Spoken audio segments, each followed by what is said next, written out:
The question that stopped the room. The sun was setting behind the glass windows of the quiet studio. Soft orange light fell across the wooden table where Keanu Reeves sat, his hands gently folded, his eyes focused but kind. The interview was supposed to be like any other. A simple conversation, a few questions about his latest film, a bit of laughter, maybe a story or two. But today, something felt different. The room was quiet in a deeper way, like it was waiting for something no one had planned. The reporter, a young woman named Emily, sat across from Keanu. Her hands were slightly shaky, though she tried not to show it. This was her first major interview, and it was with someone she deeply admired. She had prepared a long list of questions, most of them safe and expected, but at the very bottom of her notepad, almost hidden between the lines, was a question she wasn't sure she would ever ask. As they talked, Keanu shared stories about filming in cold places, about motorcycles, about how he still missed his dog from the first John Wick movie. He smiled when he spoke, but there was a stillness in his eyes that never left. Emily noticed it. She had seen it in interviews before, but sitting this close, it was clearer. It wasn't sadness exactly. It was something deeper, like a shadow of something unspoken. Then came a pause, a silence that didn't feel uncomfortable. It felt like an opening. Emily looked down at her notepad, then looked back up. She took a deep breath. "Can I ask something personal?" she said, her voice soft. Keanu nodded. "Sure." "What is your biggest regret?" she asked. Her voice almost trembled. "I mean, in your whole life." The cameraman adjusted his focus. The producer, standing just outside the shot, slowly leaned forward. Even the air seemed to stop moving. Keanu didn't speak for a moment. He looked down at his hands. Then, slowly, he looked back up at Emily. "That's a big one," he said quietly. What followed was not what anyone in the room expected. Keanu leaned back, as if allowing old memories to surface. His eyes became distant, but his voice stayed steady. "I was 23, he said. "Just starting out. I had done a few small films, nothing major yet, and I met someone." He paused again. "Her name was Sophia." Emily didn't say a word. She simply listened. Everyone did. "She wasn't famous," he continued. "No cameras ever followed her, but she changed the way I saw the world. She was brave. She had this quiet strength, you know? Like she knew who she was, even when I didn't." Keanu's voice lowered, became softer. "I was scared. Scared of getting too close. Scared of losing control. So I did the thing a lot of young men do when they're scared. I pushed her away." He smiled sadly. "We stopped talking. I told myself it was for the best, that I needed to focus on my career, that love would just get in the way." His eyes glistened slightly now. "Year later, I found out she had cancer." A stillness filled the room. "I never got to say goodbye," he whispered. Emily blinked, holding back tears. "My biggest regret," he said, "is not being there, not holding her hand when she was scared, not telling her she was loved. I let fear decide for me, and I can never change that." For a few long seconds, no one spoke. The studio was completely silent, except for the soft hum of the lights. Keanu looked straight at Emily. "That's why," he said gently, "I try now, every day, to be present, to be kind, because you don't always get a second chance." Emily couldn't respond. She didn't need to. The look in her eyes said everything.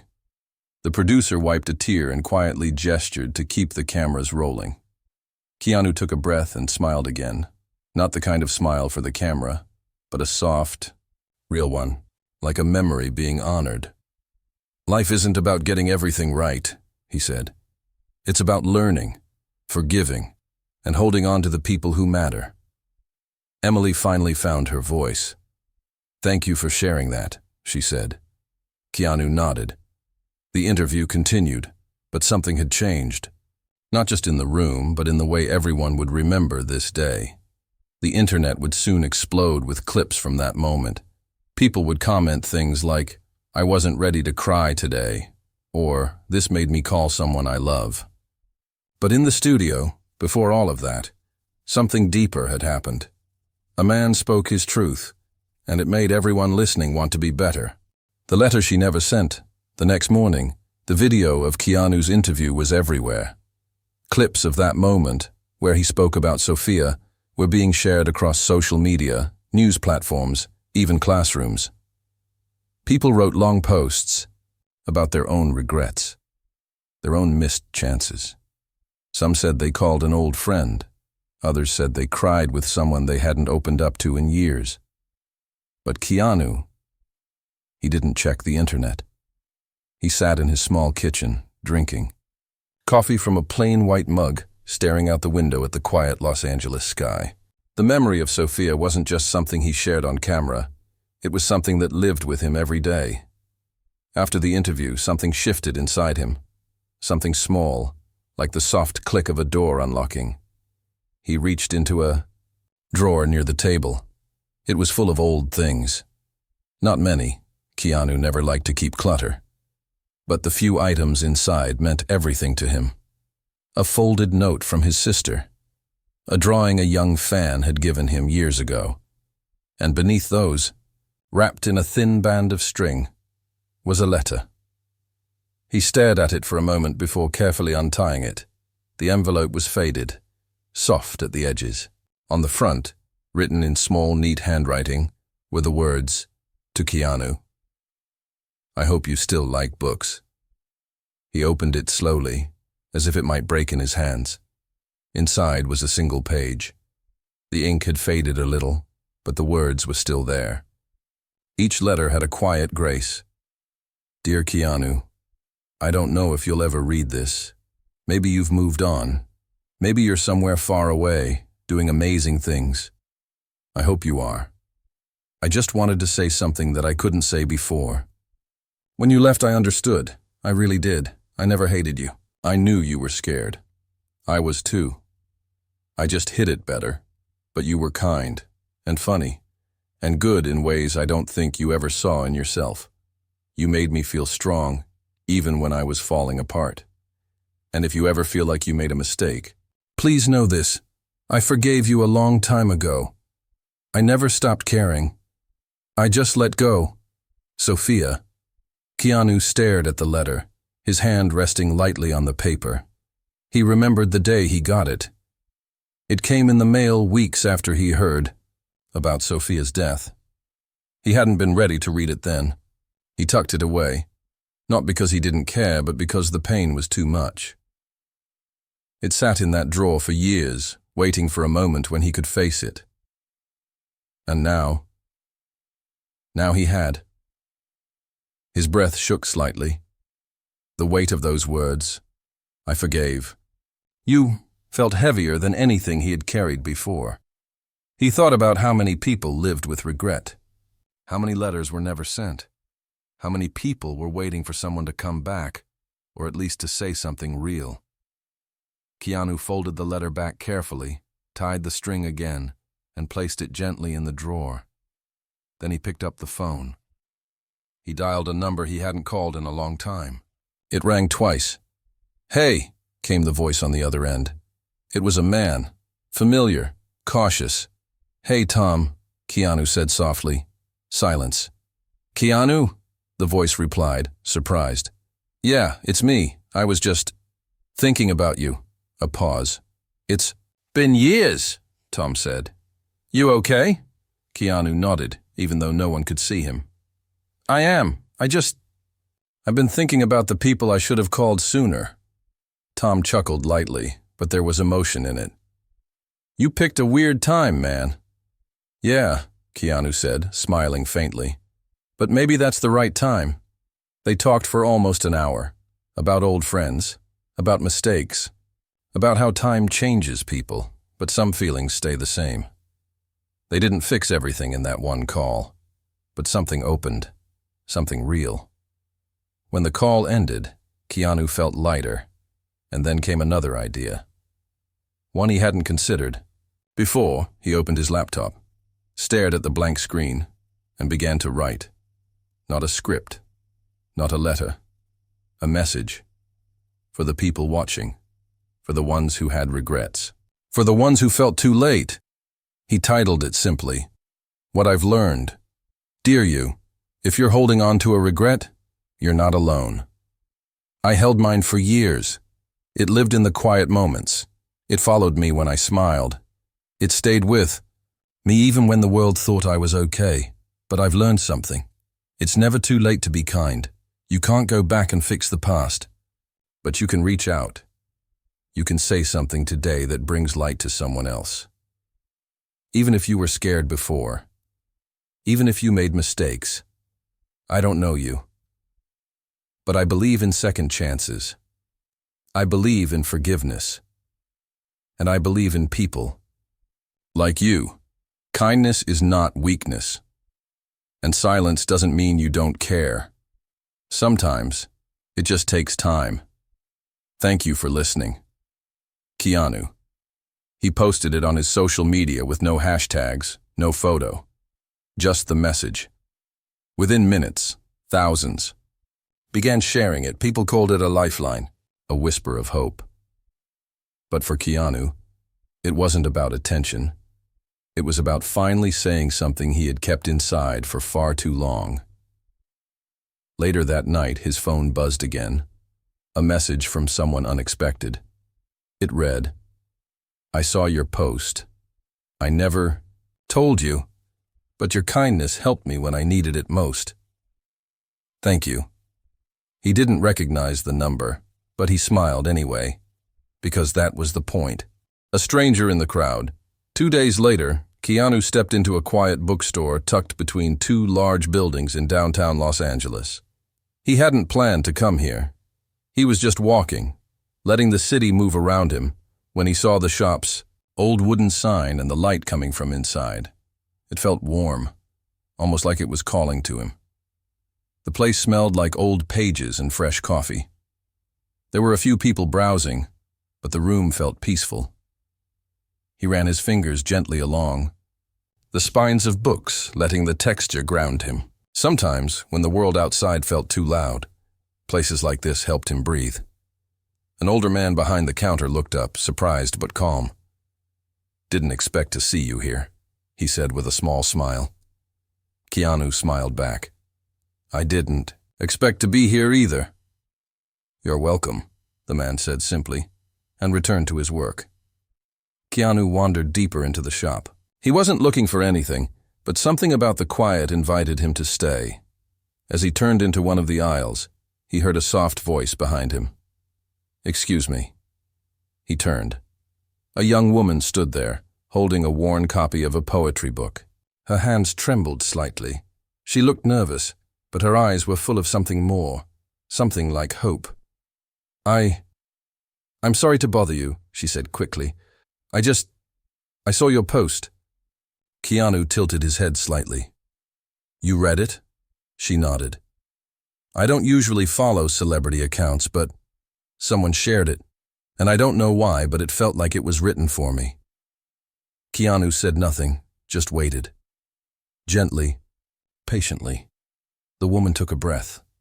"My name is Maya. My brother died 3 months ago. We had a fight the night before. Something stupid. We said things we didn't mean. And then, he was gone. Just like that." Her voice cracked. "I've been carrying that moment with me every day. Every night. It plays over and over in my head. And then I read what you wrote. It's never too late to be kind. And I cried. Really cried. For the first time since it happened. Tears filled her eyes. I wanted to say thank you. Not as a fan, but as someone who needed to hear that." Keanu gently placed a hand over his heart. "I'm sorry about your brother," he said softly. "And thank you for sharing that with me." Maya wiped her eyes. Can I give you something? She reached into her bag and pulled out a folded piece of paper. It's a poem, she explained. He wrote it.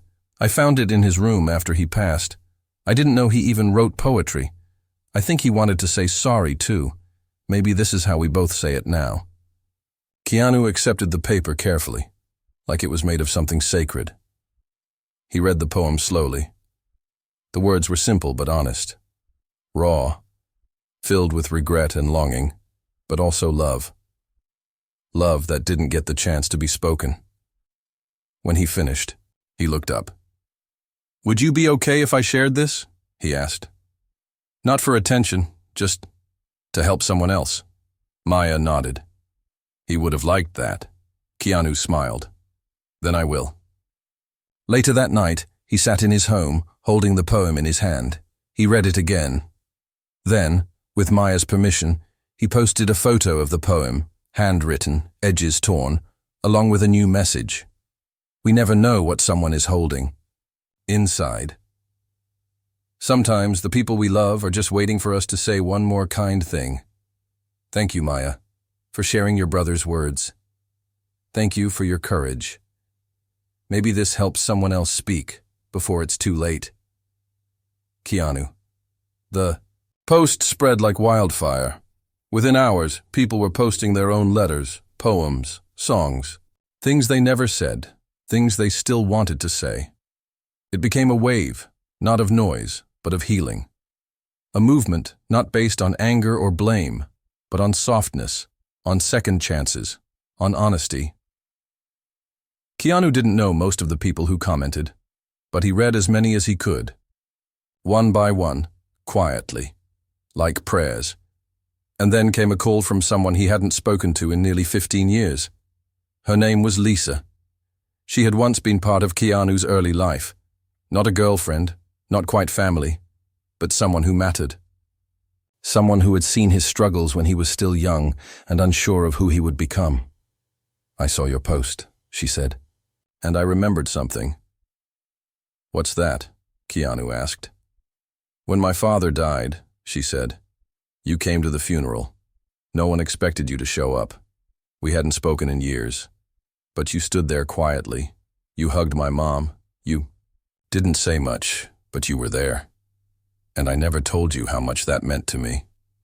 Keanu was quiet. "You didn't need to," he said gently. "Maybe not," Lisa replied, "but I wanted to now." They talked for a while.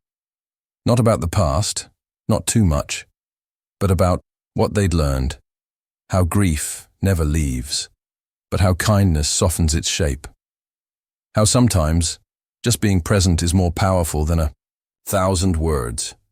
After the call ended, Keanu stood near the window and looked out at the stars. He thought about Sophia, about Maya's brother, about all the things we carry but never say, and somewhere deep inside, he realized something important. We don't heal by pretending we're fine. We heal by being honest. Even if it takes years, even if our voice shakes, even if all we can say is, "I'm here." That night, Keanu wrote one more note in his journal. Every time we choose kindness, we make the world softer. Maybe that's what we're here for. The stage that went silent. A week passed since the bookstore meeting and things had quietly shifted around Keanu. His words had rippled out into the world in ways no one expected. Schools began using his letter in writing classes. A local newspaper printed Maya's brother's poem in full. Grief counselors even started using his posts to begin difficult conversations. Keanu stayed mostly quiet during all of this. Not because he didn't care, but because he was listening.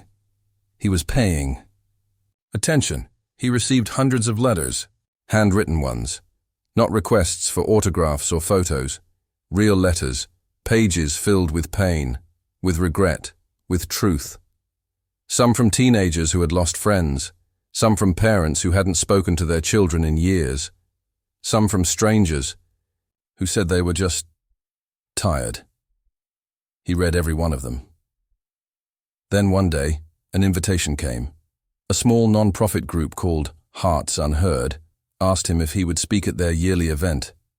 It wasn't fancy, no red carpet.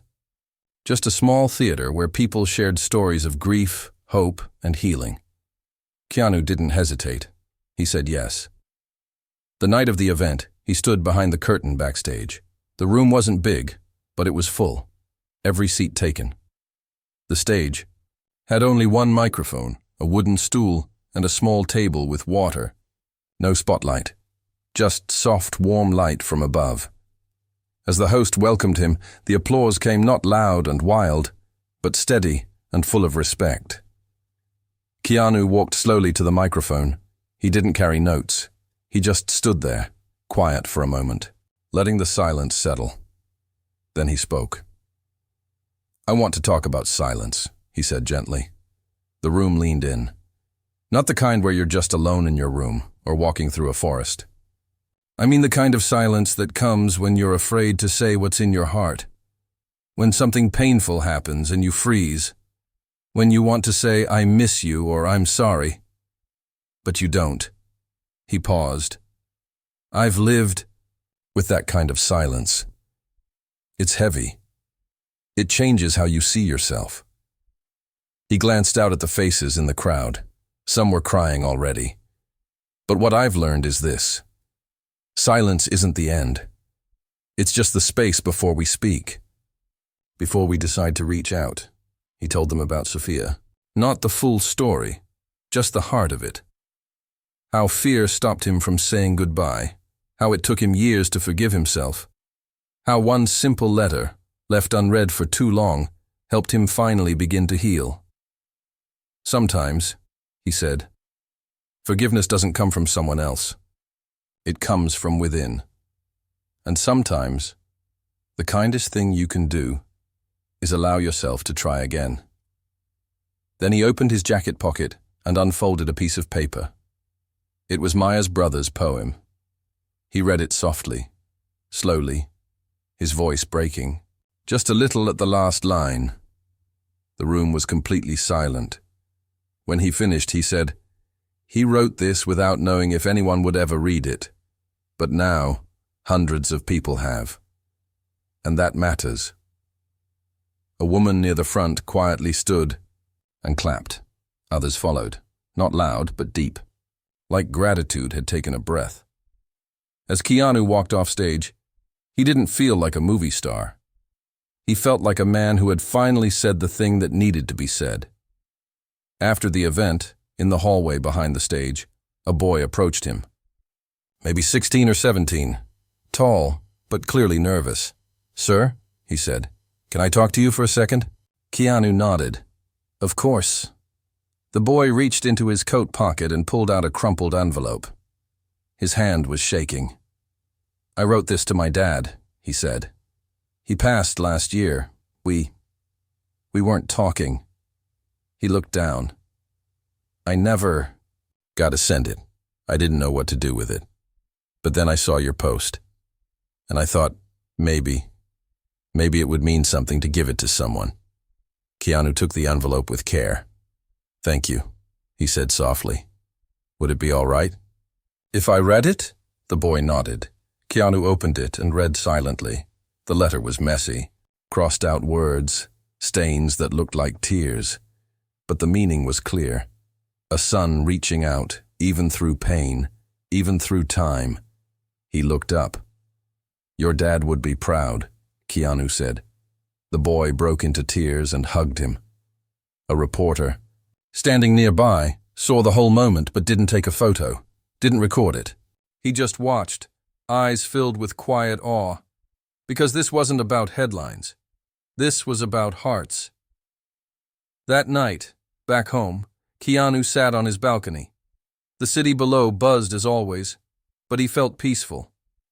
He looked up at the stars and whispered, "I hope you see this, Sophia." For a long time, he had feared the silence. Now he understood something deeper. Silence isn't always empty. Sometimes it's waiting to be filled with truth. And when we finally speak, when we finally reach across, time with words we never thought we'd say, the world listens, sometimes. It even heals. The message that went around the world early the next morning.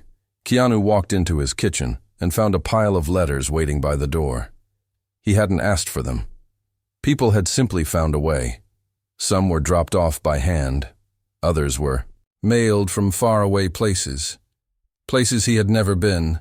Names he did not know. He picked up a small envelope with blue handwriting and opened it gently. Inside was a drawing from a young girl. It showed two stick figures holding hands beneath a cloud. Above them were the words, "I miss you, Daddy." Keanu sat down at the table. He looked at the drawing for a long time. No one else was in the room, but something about that picture made it feel like he wasn't alone. He opened another letter. This one came from an elderly man in Japan. It was written in careful English. "Your words reminded me of my brother. We argued before he died. I kept the pain inside for 60 years. Yesterday, I finally visited his grave. I said the words, and for the first time in decades, I felt peace. Thank you." Keanu closed his eyes. It was happening. Something real. Something bigger than him. Not because he was a movie star. Not because his name was known. But because he had dared to speak from a place of truth. And that truth had echoed across hearts, across borders, across languages. Later that day, he received a message from a school principal in Brazil. They had started something called the Kindness Letter Project. Students were writing messages to people they had hurt or missed. Some wrote to parents, others to friends, and some even to themselves. She ended the message with one line. "They say they feel lighter now." Keanu smiled quietly. This was not a story he ever expected to be part of. A story not about movies or cameras or fame. This was about healing. He posted a short video that afternoon. No music. No editing. Just him, sitting on a wooden bench, holding the drawing from the little girl. "This is from someone I've never met," he said. "But I see her heart in these lines." He looked directly at the camera. "If you're carrying something heavy, a memory, a regret, a goodbye you never got to say, please know you're not alone. There are people out there writing letters, visiting graves, picking up phones, and finally speaking." He paused. "It's not about being perfect. It's about being honest, about being kind." Then, he held up the drawing one more time, and sometimes, even a picture like this, he said, can say everything we've kept inside. The video went viral within hours, but more than views or likes, it started something no algorithm could predict. Letters began appearing in libraries. People left notes on benches, tucked into books, posted on walls. One bookstore in New York hung hundreds of them in their front window, calling it the Wall of Unsaid Things. And still, Keanu stayed grounded. He didn't give speeches. He didn't go on talk shows. He just kept doing what he had been doing all along, listening, reading, walking, sharing. Then came an invitation he hadn't expected. The United Nations reached out. They were hosting a private gathering focused on global mental health and emotional well-being. Leaders, doctors, and educators would attend. They asked if Keanu would speak, not as an actor, but as a voice of compassion. He hesitated. It wasn't because he was afraid. It was because this wasn't about him. But then he remembered the boy with the crumpled letter. He remembered Maya and the poem, and the little girl who drew her feelings when words were too hard. So he said yes. The room at the United Nations was quiet when Keanu stood to speak. No spotlight. Just the soft light of a global stage. He told them everything. Not in loud words, not in clever lines. He told them about Sophia, about the silence that haunted him, about how kindness had become his guide. And then, with trembling hands, he read a letter sent to him just the day before. It was from a man who had planned to take his own life. But after reading Keanu's post, he decided to call his daughter. Instead, she cried. He cried. They stayed on the phone for 3 hours. The man ended his letter with, "You helped me stay. Thank you for my second chance."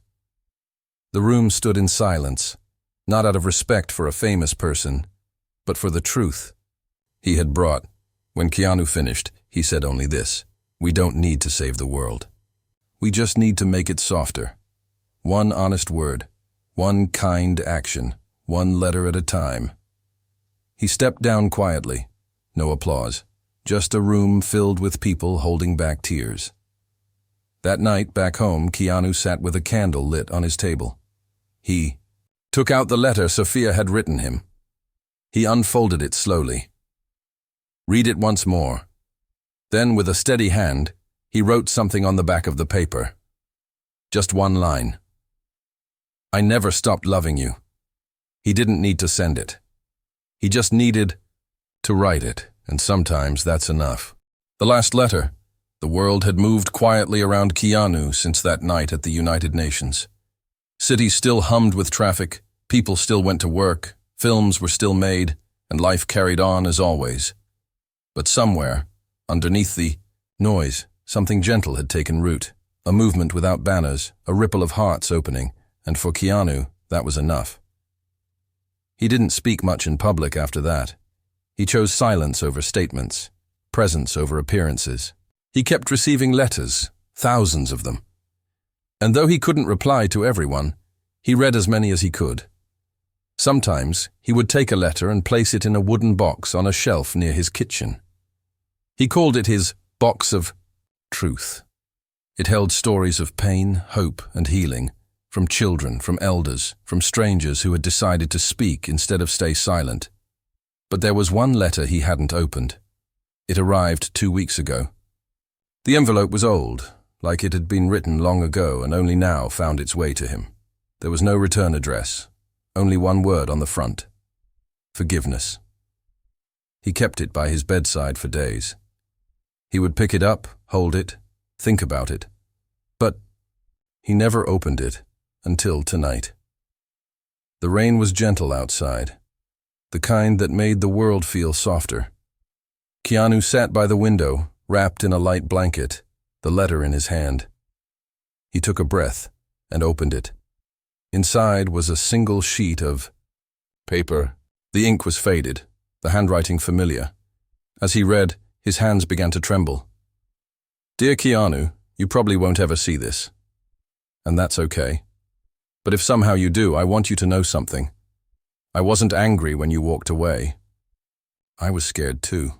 Scared of what love can do. Scared of how much I cared. I saw something in you that you couldn't see in yourself. Not yet. But I hoped one day you would. I hoped you'd find peace. I hoped you'd remember me not with sadness, but with softness. I never stopped believing in you. Sophia." His breath caught in his throat. This wasn't a new letter. This had been written long ago. A second letter.